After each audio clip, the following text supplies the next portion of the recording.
Happy winter weather, everybody. Hopefully, we're sitting at home drinking hot chocolate and enjoying the snow day.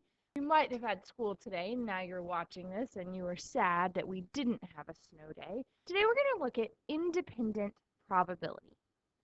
Independent events are events for which the occurrence of one event does not affect the probability of the other. This blue dice does not affect how the black dice is rolled. It's not like if I roll a 1 here, I can't roll a 1 here. They are independent of one another. Does this spinner affect how the dice is rolled? No, they're independent. What is the probability of spinning a red? Well, there is one red, one possible, out of 4 total. That's how we find probability. How many we want, how many are possible, out of how many total options. Keep that in mind. What is the probability of spinning a green and rolling a 1? Remember that probability is the number of times it could happen out of the total number of options. So if we want to figure out what the probability of this situation is, we need to figure out how many times it could happen, and we need to find out the total number of options. Let's work on our total number of options. This is called our sample space. It is all of the possible options. I'm going to make a list of all the possible options. I could spin a purple and roll a 1, spin a purple and roll a 2, purple roll a 3, a 4, a 5, or a 6. I could also spin a green and roll a 1,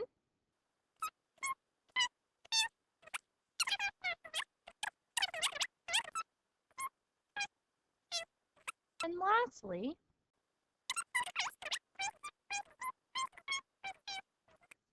these are every single possible combination.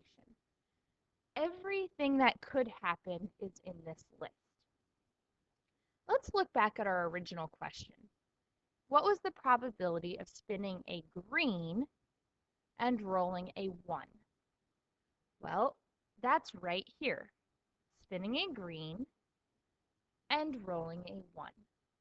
That is 1 time out of 6, 12, 18, 24 possible options.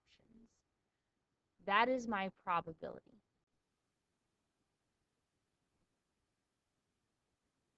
What is the probability of drawing a green and rolling a 3? Remember, probability, let's look at another example. What is the probability of drawing a green and rolling an even? Remember, probability looks at your desired, what you want to get, out of your total possible, everything that could happen. And we call this total possible our sample space. I have some options. I could draw a green and a 1.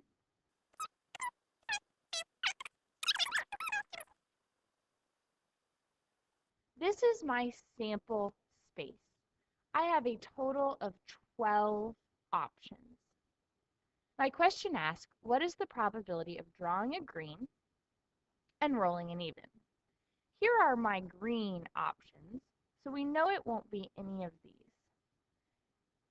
My evens are 2, 4, and 6. So there are 3 possible, 3 desired out of 12. That gives me a probability of 1/4. There is a 1/4 chance of drawing a green and rolling an even. There are some helpful ways to find sample space. Remember, sample space is the total possible, everything that could happen. One good way is to make a table. We saw this last week when we looked at what happens when we multiply. This is my possible number 2. Maybe this is a dice or a spinner or a bag. This might be possible 1. It might be a spinner or a dice or a bag. And when they intersect is an outcome. So I spin a 1 and I roll a 1. That's a 1, 1. I spin a 1 and I roll a 2. That's a 1, 2. This helps me collect all the possible outcomes. We've been making a list of all the possible outcomes. I roll a 1 on one dice and I roll a 1 on the other dice. The third way that can help you organize your sample space is with a tree. If I have 2 dice, each with 6 sides, I can use a tree to help me find all the possible. This is what I roll on the first dice, and this is the possible on the second. If I roll a 1, I could roll a 1 on the second, or a 2, or a 3, a 4, or a 5, or a 6. I have 36 possible outcomes. I could roll a 1 and a 1, a 1 and a 2, a 1 and a 3, a 1 and a 4, a 2 and a 1, a 2 and a 3, a 2 and a 6, for 36 total outcomes. Try the problems below. I will see you tomorrow.